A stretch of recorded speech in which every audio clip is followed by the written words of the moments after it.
¿Sabías que personas altamente educadas, preparadas, con maestrías hasta doctorados, ingenieros y científicos, son más propensas a unirse a grupos extremistas?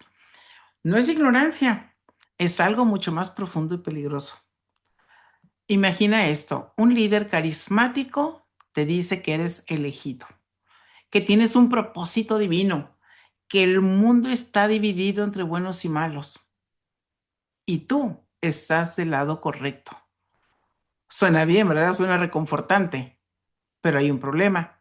Esa misma fórmula ha justificado cruzadas sangrientas, masacres sistemáticas y guerras modernas. Y lo más inquietante no son los ignorantes que caen, son personas inteligentes que usan su intelecto para racionalizar lo irracional.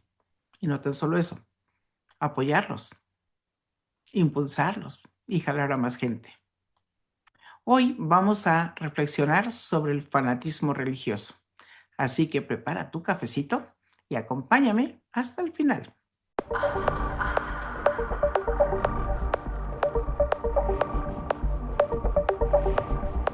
El fanatismo religioso no es espiritualidad, aunque a veces así lo quieren hacer parecer.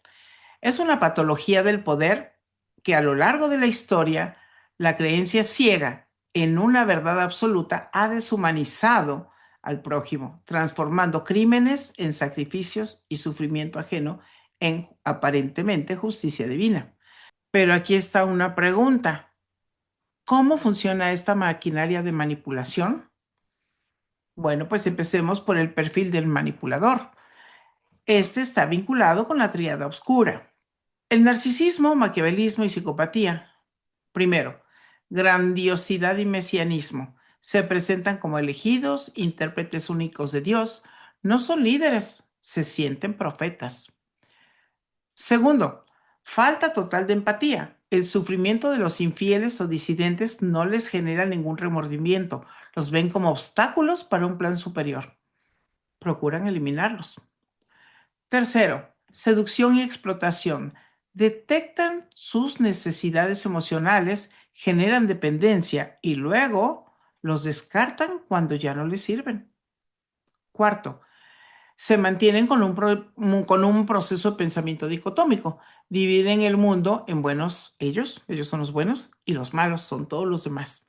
No hay grises, no hay espacio para la duda. Y este no es un perfil teórico, lo ves en sectas modernas, en clanes, en grupos, en movimientos políticos, religiosos y sí, incluso en figuras veneradas por millones, en famosos, el famoso fandom.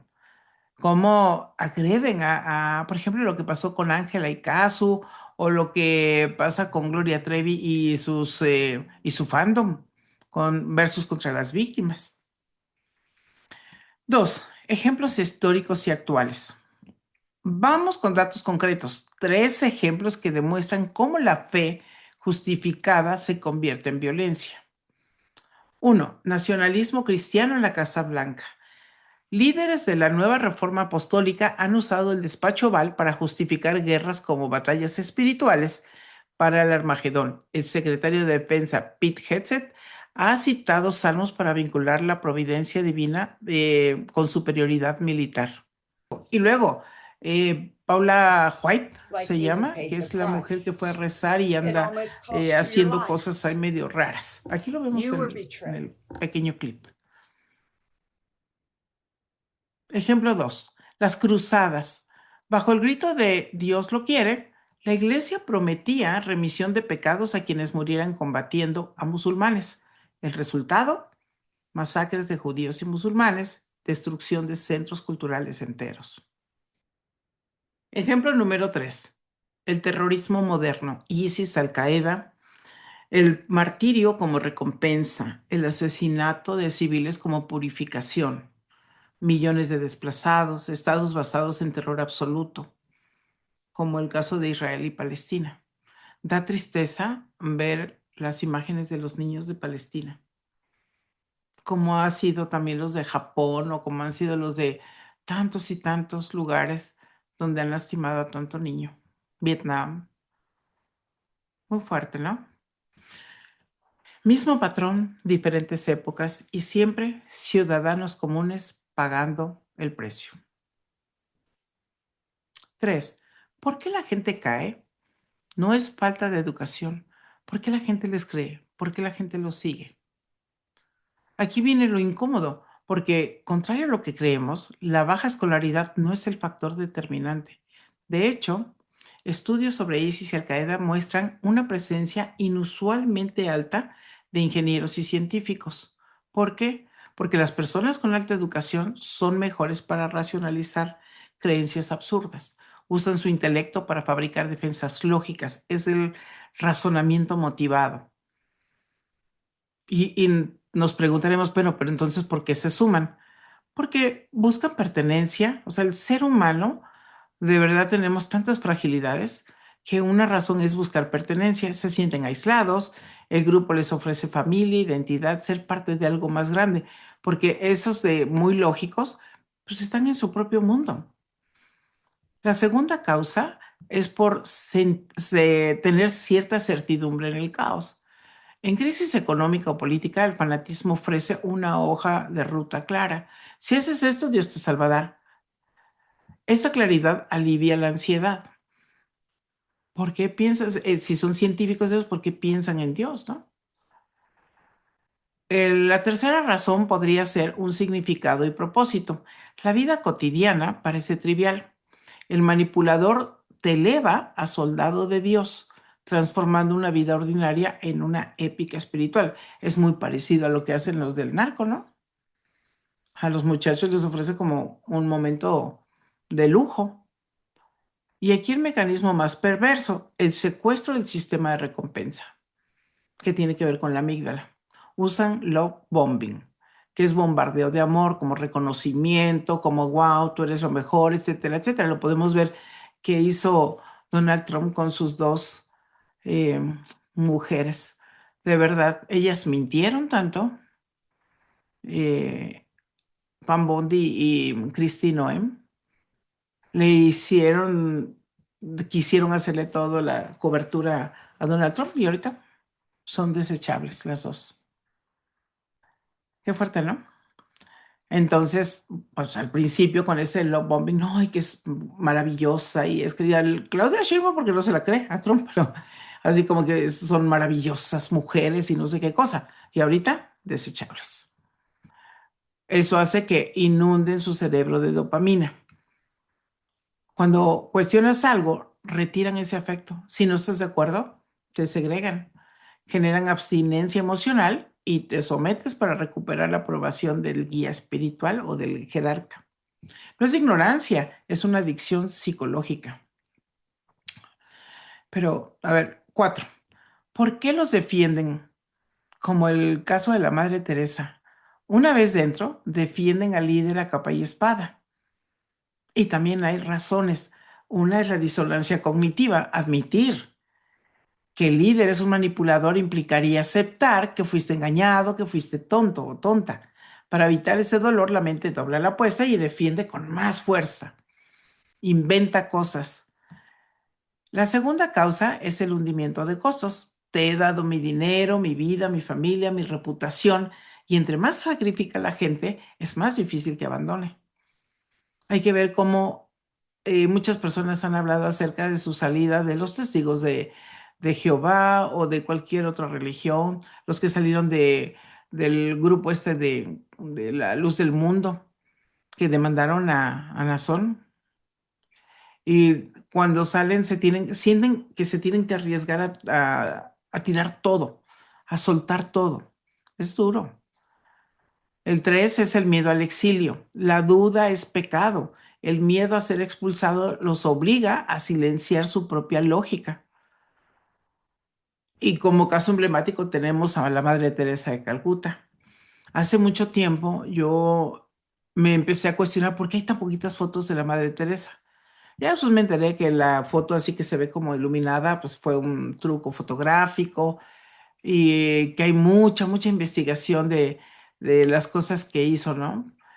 Christopher Hitchens documentó que sus hospicios reutilizaban agujas y no usaban analgésicos para moribundos, Mientras ella acudía a clínicas de lujo en Estados Unidos, ella recibió millones de dictadores como Duvalier, bautizaba secretamente a pacientes moribundos sin su consentimiento y fue sometida a un exorcismo en el 96.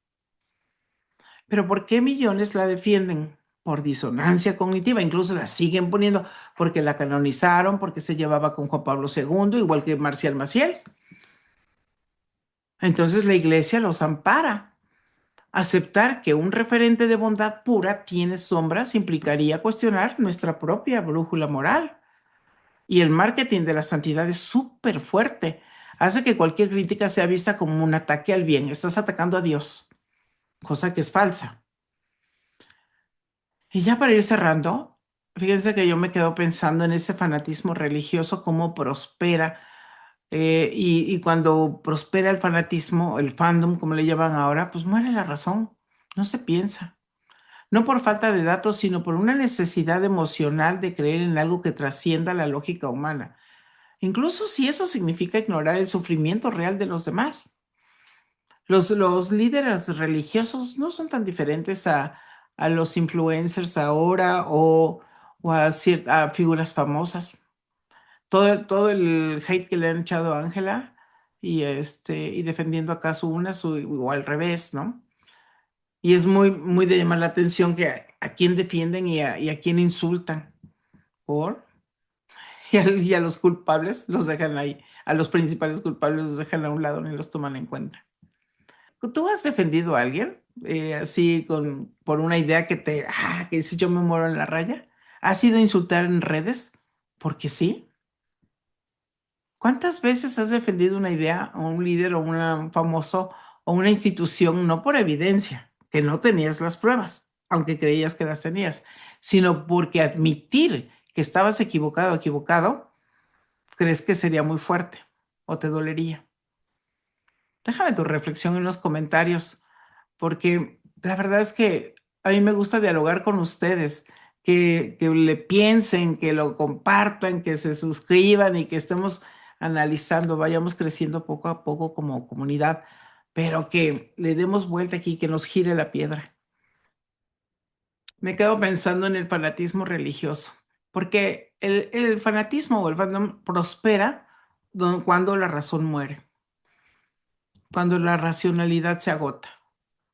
Y no es por falta de datos, sino por una necesidad emocional de creer en algo que trascienda, ya sea un famoso, un influencer o también pues, un líder religioso, un santo o algo por el estilo. Incluso si eso significa ignorar el sufrimiento real de los demás. ¿Cuántas veces tú has defendido a alguien o has insultado en redes sociales sin tener la razón? ¿Lo has reconocido? ¿Por qué te dejaste llevar? ¿Qué te hace sentir eso? ¿Qué pasa si en lugar, porque he oído muy pocos, pero he oído a alguien que dice, no, es que yo antes insultaba y ahora de pronto ya me di cuenta que estaba equivocado. Pocas son las personas que lo hacen, ¿eh? Y es de reconocerse. Em, pero bueno, se trata de que pensemos más, de que usemos más el pensamiento crítico, de que reflexionemos, que no nos dejemos llevar. Recordemos que adentro está la clave y de esa manera podemos vivir mejor. Suscríbete, dale like. Nos vemos en el próximo video. Mientras tanto, pásalo bien. Chao, chao.